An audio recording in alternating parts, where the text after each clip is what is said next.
Hello, everybody. Welcome back. I'm Medium Kim Copeland. Nice to see you today. I hope you're doing well on this Friday, November 15th, 2024. And it's been a week and a half since the election, and many of us reeling with grief and depression, including me, was having a really hard time this week. Yesterday, I spent quite a bit of time in meditation, and that seemed to really help. So I would like to offer this video. By the way, Ollie is outside playing.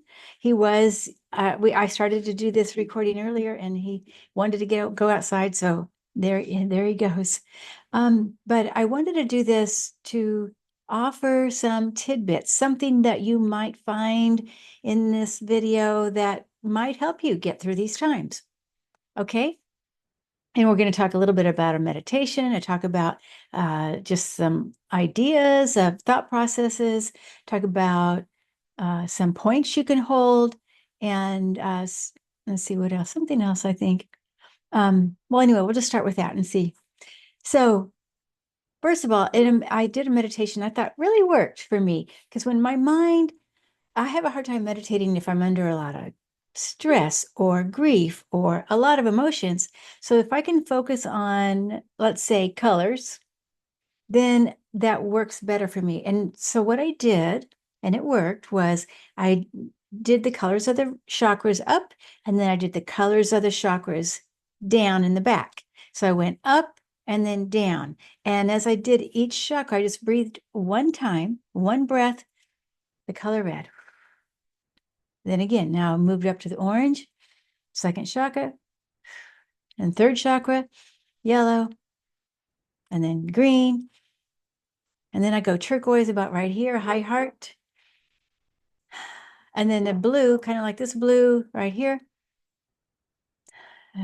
indigo, darker blue, violet. And then I think of white going up. And then I come back down, white, violet. And then I go in the back side, third eye.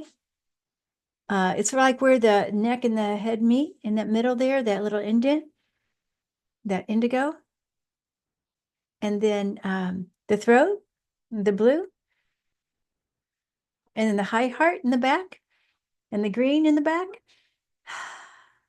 the yellow, orange, and then red down to the earth. And then, I just said up and down. And so it made my mind think, oh, I'm going to go up the rainbow and back down the rainbow. And it kind of kept me focused on that.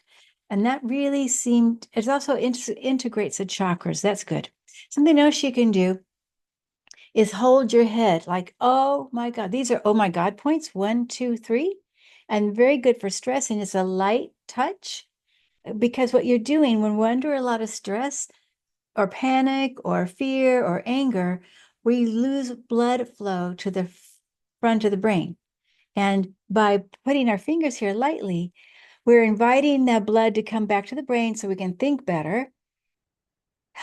You can do it like this if you want. You can even do it like this, but it's light because if you press too hard, then you're pressing away the blood flow.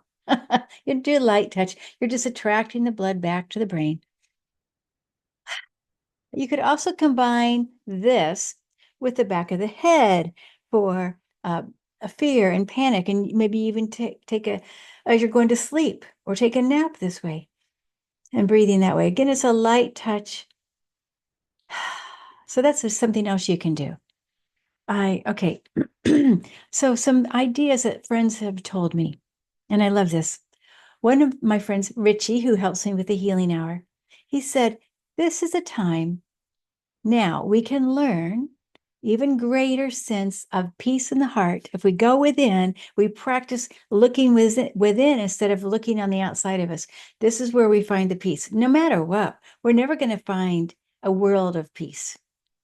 But this is a time because it is potentially more chaos and more grief and more challenging at times. So finding that inside light and let that be your guiding light versus the external forces. Okay.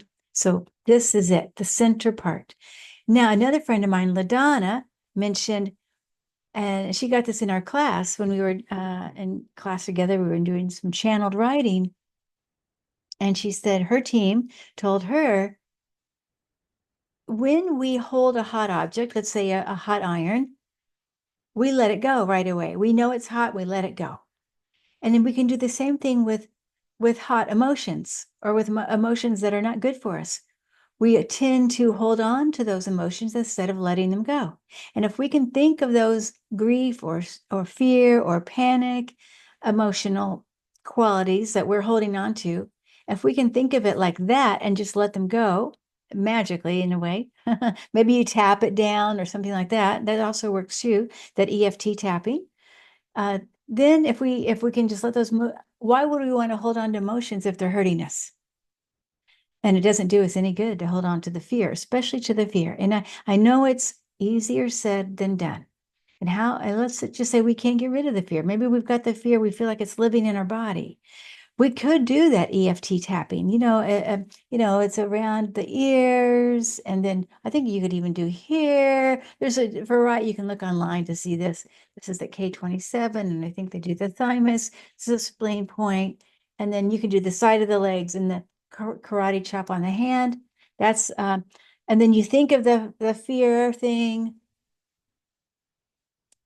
and then as you tap it down, it gets less. Your body responds to that fear less. Actually, just doing that helped me. So there's that. I would also want to recommend just keeping balance in your life, finding one thing of joy and something that you can be grateful for. And maybe perhaps now is the perfect time to have a gratitude journal.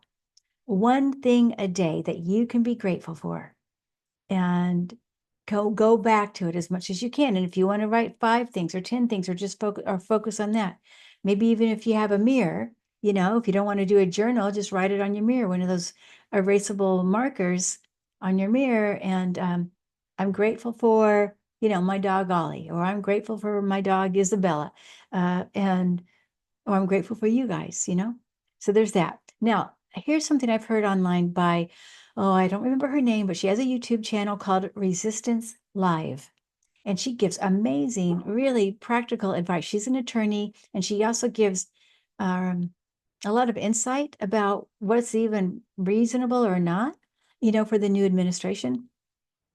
But besides that, she said, do some things that you can.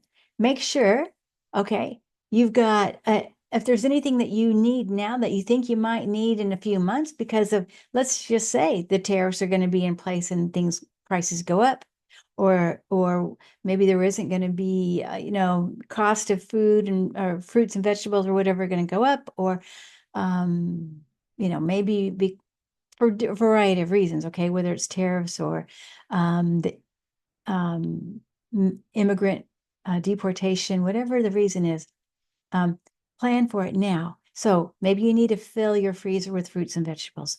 Maybe you need to stock up on the canned goods. Maybe you'd be wise to get your passport updated if it's gonna expire in within the 4 years. Get it updated now. Even she suggested even getting an extra freezer, which I think I might do. I'm going to get a freezer. They're not that expensive. A small freezer that you can just put your frozen fruits and vegetables in, or meat or whatever you want, of course. And so what else did she say? People are asking for a divorce now. If you think you're going to want to get a divorce in the next 4 years, maybe now's the time. If you need your birth control medicine, stock up now. Any medicines, okay? Think of it, as she said, as pre-pandemic, just in case, so you'll feel better, like you've done something to prepare. Okay. And yeah, again, her channel is Resistance Live. And there's no way to know, of course. I have heard some people talking, I think it's Occupy Democrats, was talking about Kamala looking into recounts. And then, Sterling, you guys know Sterling, probably on YouTube, who was thinking psychically that there would be recounts. I don't know. But okay, I'm not going to make a prediction one way or the other today, but just do what you can and to prepare for the best you can. Again, most important part is to find that peace in your heart, despite whatever's happening, whatever challenging world it is outside. find that now. And because when you find it now, when it's not too bad, it's going to be easier. The more you practice, the easier it will be to get there when things are really tumultuous. If that happens, I mean, maybe this is as worse as it's going to get. Okay. So I hope that's well for you. I am going to come back on this weekend and I don't know. I'm thinking I'll probably do a live and maybe do some readings. I look about the times on that, but probably Saturday evening is what I'm thinking. Blessings, you guys, and I will see you soon. Bye-bye now.